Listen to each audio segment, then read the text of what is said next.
Coucou tout le monde et bienvenue pour une nouvelle vidéo. Alors aujourd'hui ça sera une petite palle pour un challenge en fait que j'ai découvert il n'y a pas longtemps grâce au compte Instagram de Véronique Parenin pour ceux qui la connaissent. Et en fait il s'agit du... Oh là là, en plus je sens que je vais oublier le nom de la nana qui fait ça. Ah non, c'est Céline Lecture qui organise ça. Et il s'agit d'Avril autour de l'ASF. Bon, heureusement de toute façon, comme vous aurez le titre sur la vignette, vous le saurez avant que je me mélange les pinceaux. Bref, avril autour de la SF. Alors je m'étais dit je ne vais plus trop faire de challenge avant le prochain Pumpkin, mais comme je vais pas m'arrêter de lire et que de toute façon je comptais lire de la SF, je me suis dit bon, il n'y a pas de limitation, on peut très bien lire un livre comme on peut en lire 200. En plus, il semblerait, je vous mettrai le lien de toute façon vers son Instagram, que tout est validé. C'est-à-dire que ça peut être des films, des séries, et comme de toute façon j'en ai planifié plusieurs à voir, bah, je me suis dit pourquoi ne pas y participer tout simplement. Alors cette vidéo va être un petit peu courte, c'est plus juste pour vous expliquer ce que je vais faire. Et effectivement aussi pour ceux que ça intéresse, et bien tout simplement d'aller jeter un œil au compte de Céline Lecture et de voir un petit peu leur challenge, puisqu'effectivement je trouve qu'il est très bien fait. Alors c'est un challenge qui a 21 paliers, qui ne sont pas vraiment des paliers, mais qui sont tout simplement une validation à chaque fois. Donc on peut en valider jusqu'à 21. Et chaque validation, ça peut être un livre, une nouvelle, un graphique, une saison de série. Alors par contre pour les séries, c'est une saison ou un film. Donc effectivement, quand on est comme moi, qu'on aime la SF, bah, ça passe tranquille. Voilà. Donc pour ce challenge, je me suis choisi 5 livres et 5 graphiques. Voilà. Alors pour les livres, je me suis choisi Mère morte de Aurélie Wellenstein parce que ça fait un moment que je l'ai dans ma palle, ça fait un moment aussi que j'entends parler de cette autrice qui me semble est assez connue hein, par pas mal de booktubeurs, et puis moi j'ai souvent entendu son nom mais je n'ai jamais essayé de la lire. Alors Mère morte, je sais que ça parle d'un monde post-apocalyptique dans lequel, il me semble que c'est la mer qui a disparu, ou en tout cas que tout est mort dans la mer, c'est-à-dire qu'il n'y a plus d'animaux, il n'y a plus tout ça. Et qui malheureusement est une thématique qui me parle dans le monde dans lequel on vit aujourd'hui et qui fait partie aussi des choses qui m'angoissent un petit peu mais qui en même temps m'intéressent. Voilà. Alors je trouvais la thématique intéressante, c'est une autrice que j'ai envie de découvrir et je l'avais achetée parce qu'il est dans ma liseuse en fait depuis un moment, mais je l'avais acheté à cause de la couverture parce que je trouve la couverture super belle. Voilà. Donc bon, c'était ma première raison. Puis en même temps, bon, depuis j'ai entendu parler de l'autrice et c'est vrai que donc j'ai très hâte de la découvrir. Voilà. Alors comme deuxième choix, je voulais aussi lire certains livres de la collection Le Bélial des Années-Lumière qui sont en fait des courts romans ou longues nouvelles. Et ça s'appelle Une heure lumière justement parce qu'on est censé les lire en 1 heure. Bon, bien entendu, des fois ça prend un petit peu plus de temps, mais c'est juste une façon de dire. Ce n'est qu'une collection de petits ouvrages de SF. Et j'aime beaucoup de toute façon les éditions Le Bélial en général, mais cette collection en particulier, elle est vraiment très bien parce que le fait que ce soit des petits ouvrages, mais d'auteurs et connus et moins connus, ça permet de découvrir tout un panel de différents types d'histoires, d'écritures, etc. qui tournent, il me semble qu'ils sont tous autour de la SF. Je crois pas qu'il y ait de la fantasy là-dedans. Non, je crois que c'est tous de la SF. Bref, excusez-moi, des fois je bafouille, enfin, si vous regardez mes vidéos depuis un petit moment, vous le savez. Donc je me suis... Qu'est-ce que je disais? Je me suis choisi d'abord Waldo de Robert Heinlein. Alors pourquoi en fait j'ai choisi complètement au hasard parce que la couverture je l'ai trouvée sympa, que en fait j'en ai plusieurs de cette collection, hein. Je les avais pris parce que je savais qu'un jour ou l'autre je les lirais, mais comme j'ai lu le résumé il y a très longtemps, je ne me rappelais plus de quoi ça parlait et tant mieux. Parce que vu que ce sont des histoires assez courtes, justement je préfère ne pas m'en rappeler spécialement. Et il s'agit d'une histoire écrite par Robert Heinlein qui est un auteur très connu de SF, en tout cas pour les gens qui aiment la SF. Et donc il fait partie des auteurs que j'aimerais bien découvrir un jour tout simplement, donc c'est l'occasion ou jamais. Par contre je triche un petit peu dans le sens où Waldo en fait je l'ai déjà commencé avant cette vidéo. Donc je sais déjà un petit peu de quoi ça parle. Mais est-ce que je vous raconte tout de suite ou pas? Tout ce que je peux vous dire en fait c'est que ça se passe dans un monde où la technologie principale est une technologie à rayonnement, que c'est ce qui gère en fait tous nos machines, nos appareils, et effectivement en fait il y a un problème depuis quelque temps alors que ce sont des machines normalement qui doivent être infaillibles.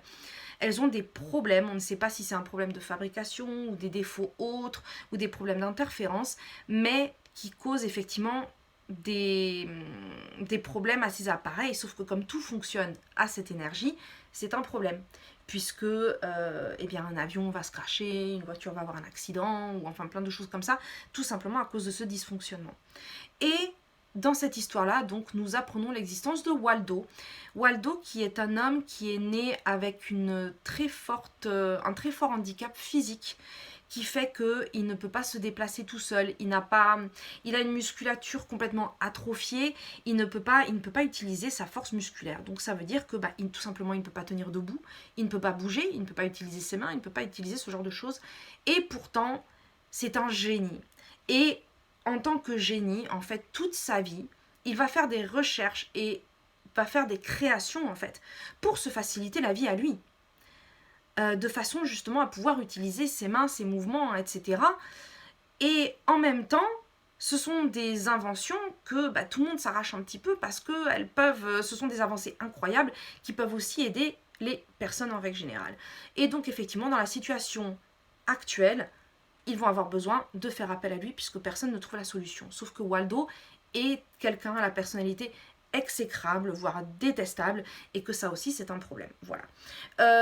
Donc en fait, je ne veux pas en dire plus. En fait, j'en sais pas plus pour l'instant. Hein. Voilà. La seule chose que je peux dire, c'est que j'ai eu un petit peu de mal sur certains passages parce que, et ça malheureusement ou heureusement en fait, j'ai vérifié après l'avoir commencé, c'est de la hard SF. Alors la hard SF, qu'est-ce que c'est ? C'est de la science-fiction dont les côtés scientifiques et technologiques, je vais y arriver, sont très expliqués, c'est-à-dire qu'ils sont assez approfondis, on ne fait pas que les survoler, et donc du coup c'est vrai que il y a des fois ça peut être un petit peu compliqué à lire, surtout que alors je me suis rendu compte quand il s'agit d'astrophysique, ce genre de choses, j'ai pas de soucis. Par contre la technologie directement des machines et des fonctionnements, il y a des passages j'ai un petit peu galéré, mais ça n'enlève rien à l'histoire. C'est pour ça que j'ai dit heureusement ou pas, j'ai pas vu que c'était de la RDSF tout de suite, parce qu'au final, ça n'handicape pas ma lecture. Voilà. Il y a eu juste 2-3 passages où je me suis dit, j'ai eu les neurones, n'est-ce pas, qui ont un petit peu surchauffé, où je me suis dit, je suis un petit peu paumée là-dedans, mais au final, ça n'handicape pas parce que dans la continuité de l'histoire, on comprend en fait où ils veulent en venir, même si on n'a pas compris le détail, et surtout, ce ne sont que des toutes petites parties de l'histoire, voilà.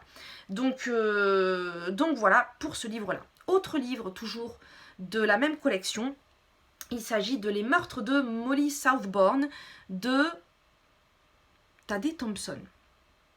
Je vais vous mettre la couverture là comme d'habitude, de toute façon, mais je crois que c'est Tadé Thompson.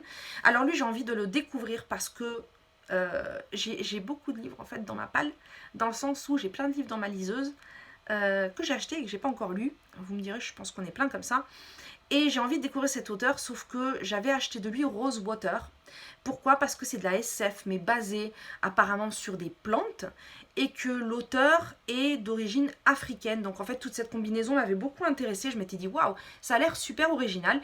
Et comme toujours, on n'a pas assez de temps pour lire 36 000 bouquins en peu de temps, donc je n'ai toujours pas lu, mais j'ai envie de découvrir cet auteur. Voilà. Et donc celui-ci en particulier, puisque c'est du même auteur, j'avais envie de le lire, d'autant plus qu'il semblerait que ce soit un mélange de SF, polar, horreur. Et cette fois, c'est vraiment tout ce que je sais. Voilà. Et puis, j'ai pas envie d'en savoir plus, donc on verra, ça va être la surprise. De toute façon, vous en faites pas, il y aura aussi un bilan à la fin de... En tout cas, à la fin des quelques lectures que je ferai, parce que bien entendu, je ne lirai pas forcément tout. Voilà. Alors, toujours dans les livres, j'ai aussi décidé de continuer Ted Chiang, puisque j'étais en train de lire La Tour de Babylone, voilà, parce que je l'ai en anglais, donc je cherchais le titre. En français, c'est La Tour de Babylone, qui est un recueil de nouvelles, et j'en avais déjà lu une pour le Pumpkin Autumn Challenge, dont j'avais parlé dans une de mes anciennes vidéos. Sauf que du coup, je n'ai lu qu'une nouvelle pour pouvoir le valider dans ce challenge, mais j'ai envie de les continuer parce que j'ai beaucoup aimé cette nouvelle. C'est très très particulier, c'est donc la nouvelle du même nom que j'ai lue. C'est spécial, c'est des thématiques vraiment réussir à mélanger de la SF avec la religion chrétienne, la tour de Babylone Et l'histoire antique, c'était quelque chose quand même d'assez osé comme mix, et en même temps passionnant, et en même temps très intriguant, voilà.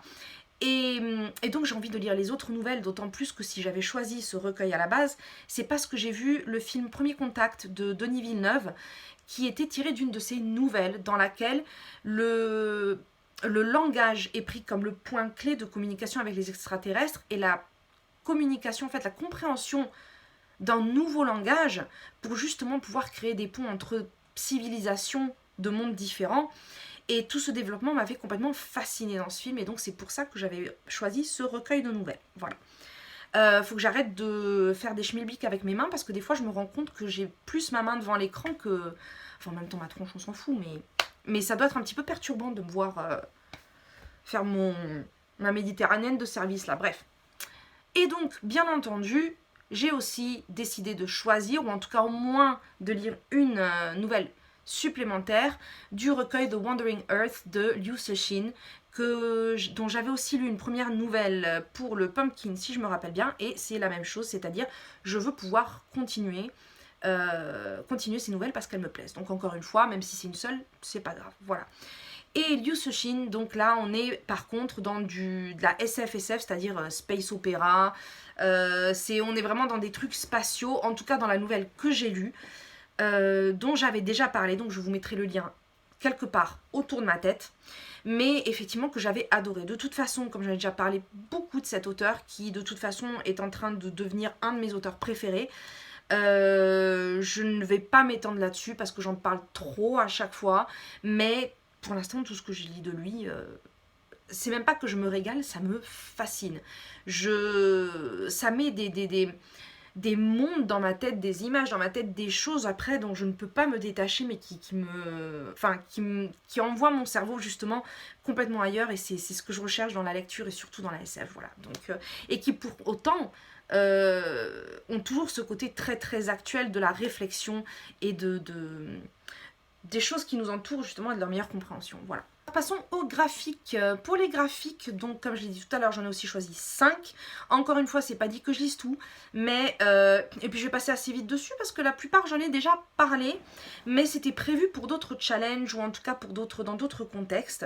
Donc en premier, il y a The Walking Dead, dont j'ai déjà lu les 3 premiers comics, puisque je l'ai dit en anglais, parce que je les avais commencés en français, mais je trouvais que la traduction, c'était, enfin les expressions en français me perturbait. Donc du coup j'ai décidé de le lire en anglais. Les comics en version originale sont super fins, donc c'est très facile à lire. Mais pour l'instant, j'en ai lu 3, mais j'accroche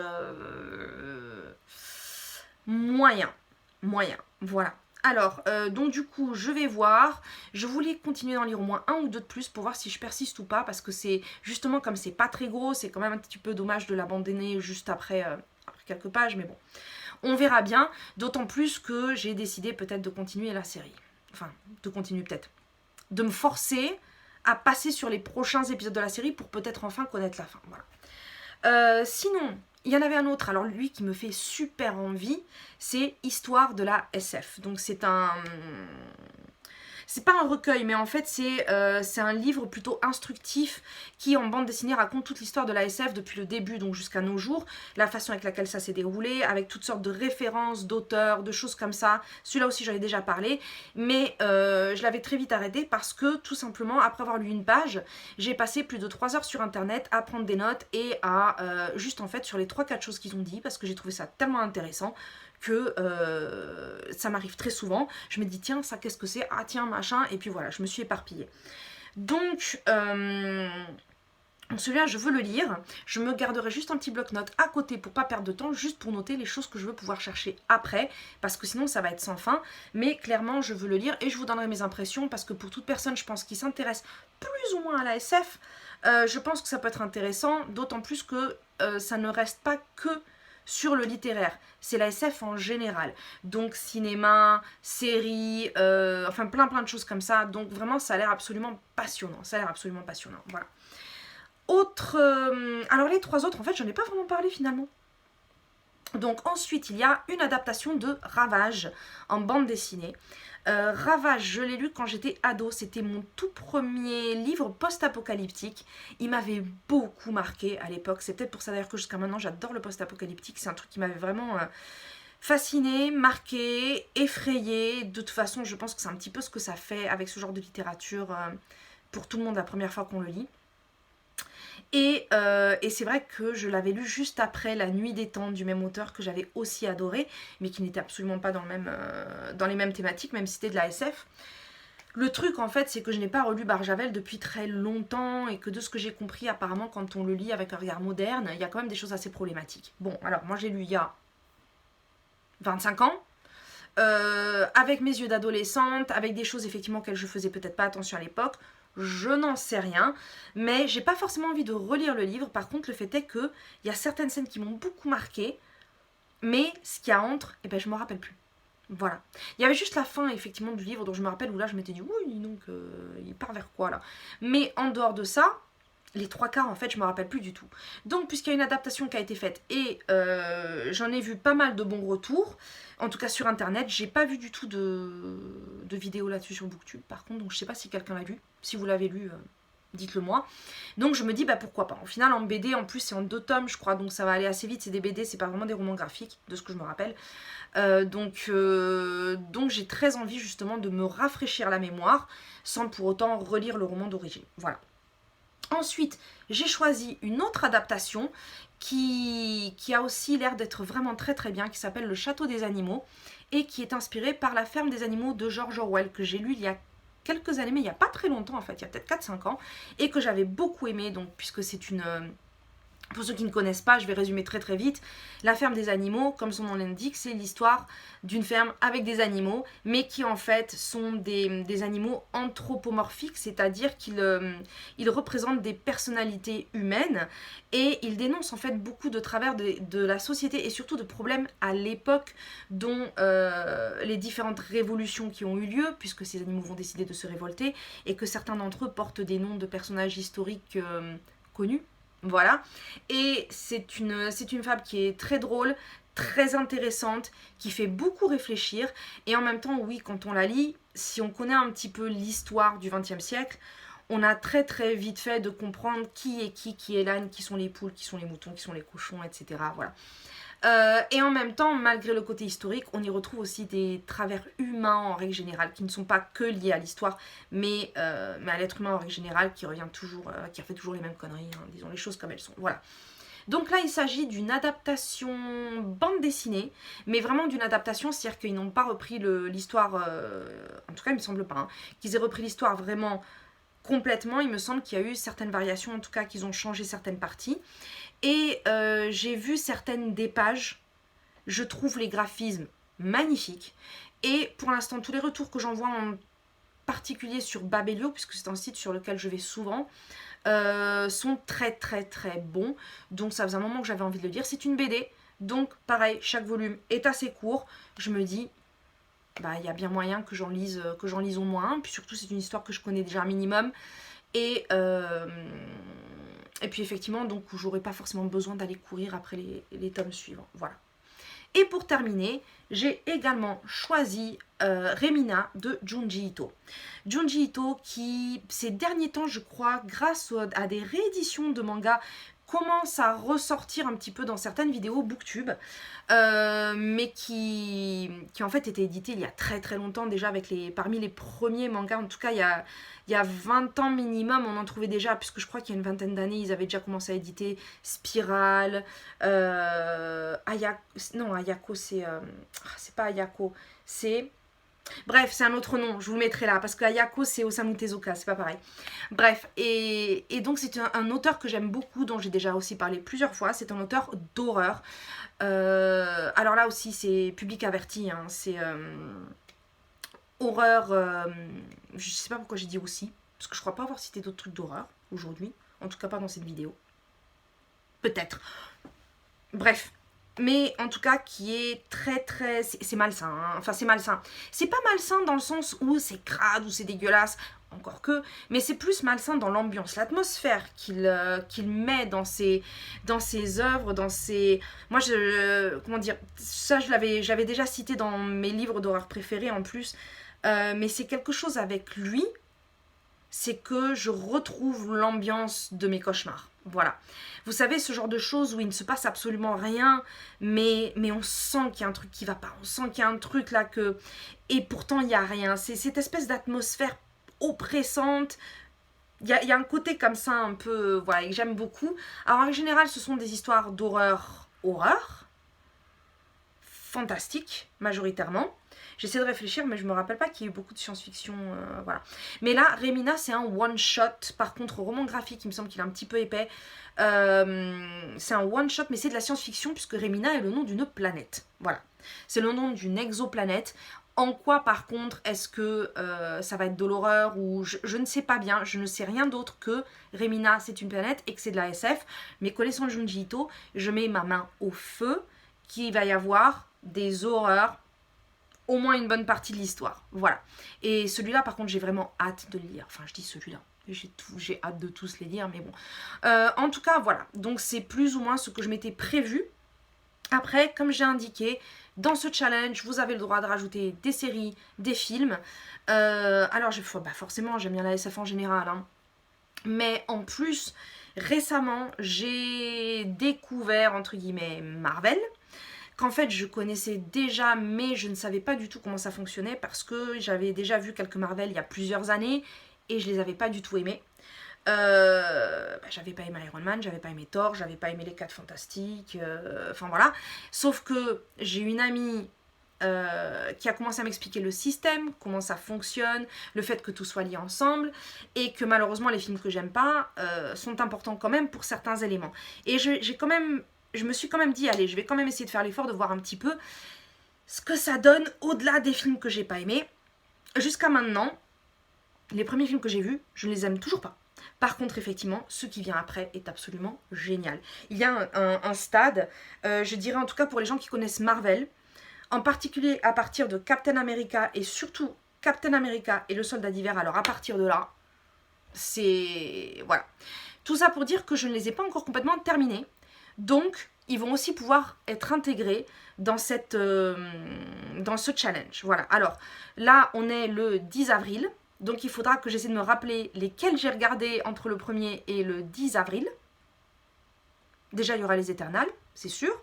Et je vais aussi pouvoir rajouter, puisque ça, c'est prévu dans la semaine ou le week-end qui vient. Il va y avoir Hawkeye, il va y avoir le dernier Spider-Man. Et il va y avoir Moon Knight. Voilà. Et pour, entre guillemets, la même raison, j'ai aussi décidé de me revoir les X-Men, qui sont des Marvel, qui sont pas encore dans le même monde, pas encore, mais qui vont en faire partie, en sachant que les X-Men, par contre, ceux-là, ça faisait partie des rares films de super-héros que j'avais adoré dès le début. J'avais regardé les 2 trilogies, je les avais adorés, et je voulais les revoir parce que, très sincèrement, je les ai vus il y a très longtemps, mais je crois peu après leur sortie, et j'ai des souvenirs très vagues, mais je me rappelle pas de tout, voilà. Donc je m'étais dit, ça c'est bien aussi, quand on est un petit peu fatigué, de se revisionner des choses, comme ça au pire, si on s'endort aussi, c'est pas non plus super important, c'est pas comme un film où tu dois être à fond dedans, voilà. Donc voilà, il y a certainement des choses qui vont se rajouter, ça ne m'étonnerait pas, mais, et certainement qui vont changer, ça ne m'étonnerait pas non plus, mais voilà, là ça vous donne un petit peu mon idée générale. Bien entendu, si vous avez des idées, n'hésitez pas à les mettre en commentaire. En ce qui me concerne, ça ne fera pas forcément partie de ce challenge, mais comme je l'ai dit, j'adore la SF, j'adore ce genre de choses, donc ça sera toujours des nouvelles idées, des nouveautés, des choses à découvrir et à apprendre pour moi dans le futur, donc surtout vous n'hésitez pas, hein, voilà. Et bien écoutez, en attendant, moi je vous souhaite de très bonnes lectures, de très bons visionnages de films et tout ce que vous souhaitez, et puis à bientôt pour une prochaine vidéo. Ciao ciao.